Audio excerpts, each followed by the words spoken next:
Oh, hello there. I didn't notice you over there. Hi, I'm Taika Waititi. I'm Stephen Merchant. And we're here to break down a scene for my new film, Jojo Rabbit. This is Notes on a Scene. This is Notes on a Scene. On a Scene. Notes on a Scene.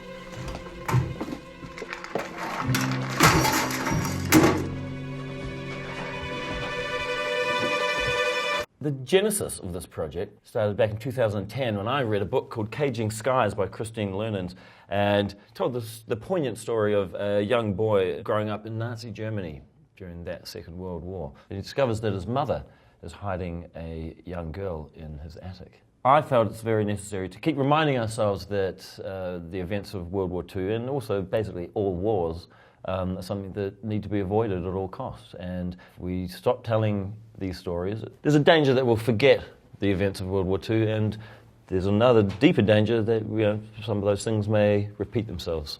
My initial reaction reading the script was, oh, here we go, yet another boy in his imaginary Hitler script. How many of these have I read? But, this one seemed to have a surprisingly fresh take on that well-worn story. And at some point, every tall Englishman is asked to play a Nazi in a film. And I was holding out for the big bucks. Mm-hmm. Didn't get them with this project. I got them. Not even sure I got paid. So we're about to watch a scene in which my character, who's a Gestapo agent, Captain Deers, enters the home of Jojo Rabbit in his spooky, sneaky, scary Gestapo way. Mm-hmm. Heil Hitler. There's the money shot. There he is. There's the big man right there. Steve. Money man. I wanted to bring something in to sort of disrupt the relationship between Jojo and Elsa. I thought, what better way than to have their home raided by the Gestapo. There's Jojo. Allow me to introduce myself. I am Captain Hermann Dietz of the Falkenhayn Gestapo. With me, Herr Muller, Herr Juncker, Herr Klump, and Herr Frosch. May we come in? Thank you so much. Heil Hitler. Heil Hitler. Heil Hitler. Heil Hitler. Heil Hitler. Heil Hitler. Heil Hitler. Heil Hitler. Heil Hitler. Heil Hitler. It's always a challenge making a film that has a mixture of comedy and drama. But I test my films all the time with audiences, and then I go and adjust the film, and I maybe bring the jokes down over here and bring something, a bit of pathos up, and it's about just sort of testing it again and again until you feel like there's a tonal balance that where it's not making light of these serious subject matter, and it's not just like a full-on drama. And you do want that, you want that in a film. You want tension, you want conflict, and you want an audience to worry for the characters and to feel like the stakes are pretty high. I always wondered, did they have to Heil Hitler every time they went into a room? It seems like they had to do it all the time. Right. And it just felt like it would have just taken ages for them to do anything. Always, especially if it's a group of like 30 of them. Yeah. And they turn up and they're like, quick, we've got to go do that thing. Hang on. Heil Hitler, Heil Hitler, Heil Hitler. Yeah, and I feel like it's something that Monty Python probably would have done if they did a sketch full of Gestapo officers. And then they get to work. They go in there and they start tearing the place apart and looking for information.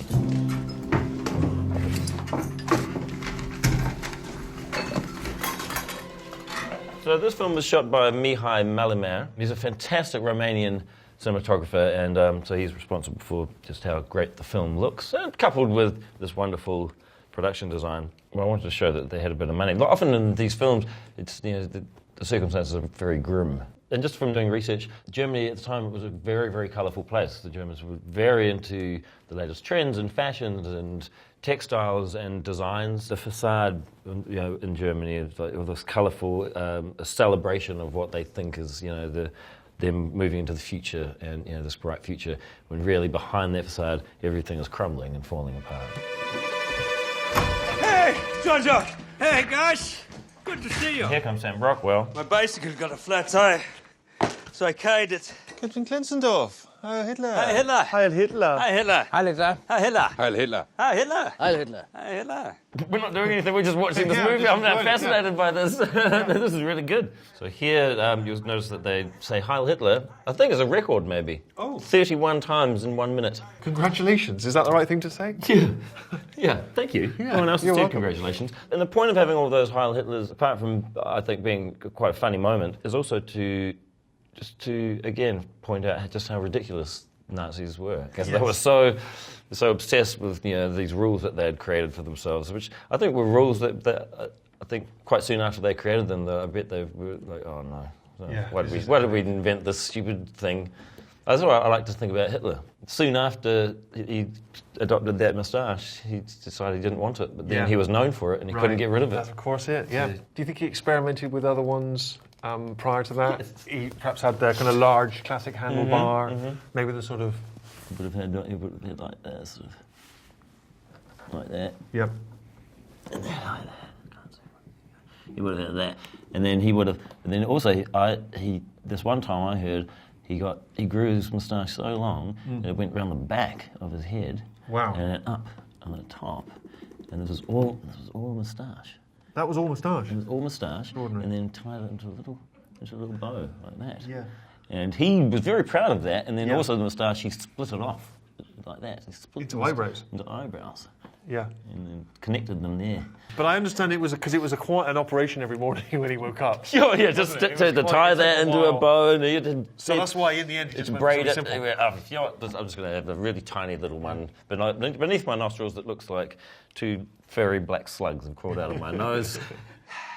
You know, Freddie Finkel. Hi, Hitler. Heil Hitler. So usually I do not storyboard.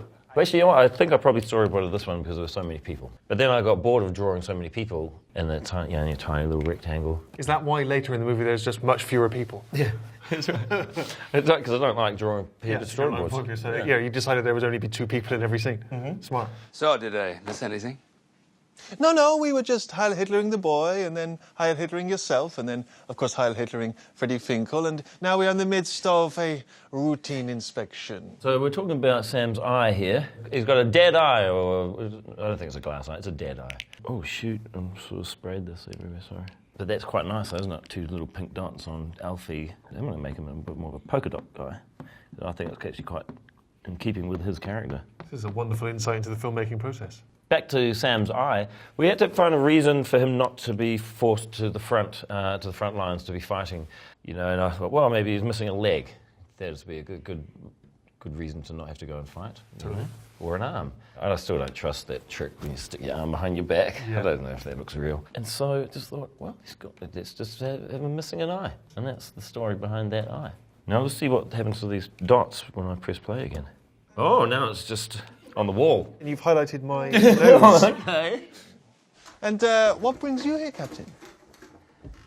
Oh, we were just passing by and we thought we'd drop off some pamphlets for the boy.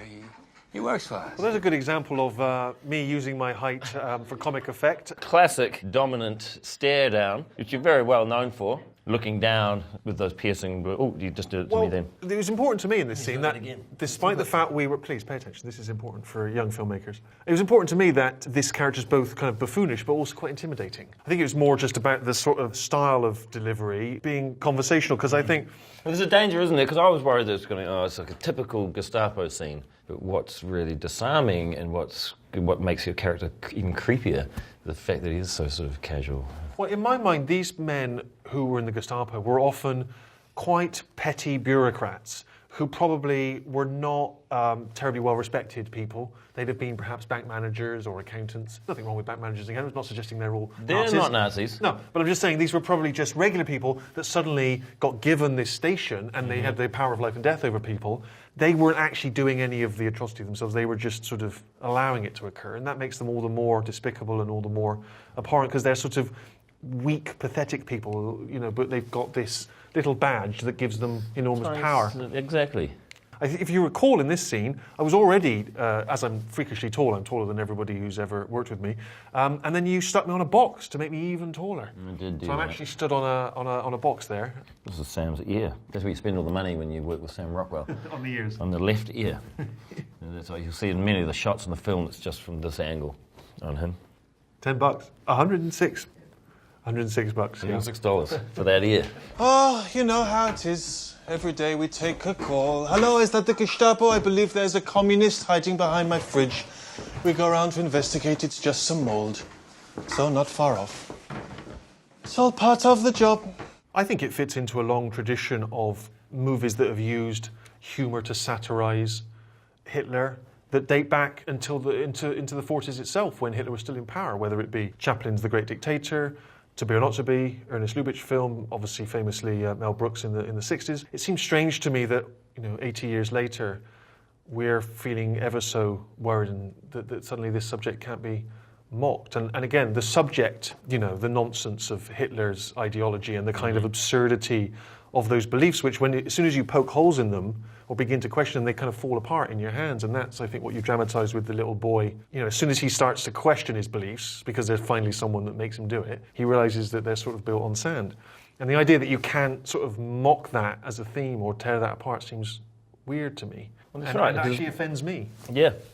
Yeah, no, me too. I'm offended. I've offended you. No, I'm offended by people that think we can't make films about this subject. What irks me... Yeah, I love the word irk. Yeah. What irks me is people who say that comedy is not, it's not an effective tool, or it's not, something to be taken seriously as an art form. And it's one of the most powerful tools that we have to fight against, against oppression and bigotry and intolerance. And again, as you say, to poke holes and to make fun of, these belief systems and these people who promote hate. Yeah, people like us who work in comedy, it's as though we're constantly being accused that we're not serious. Yeah, you can't deal with this subject because you won't treat it seriously. But we're some of the most serious people. Right. I know, I'm certainly very serious. I am. As you can tell from the tone of my voice right now.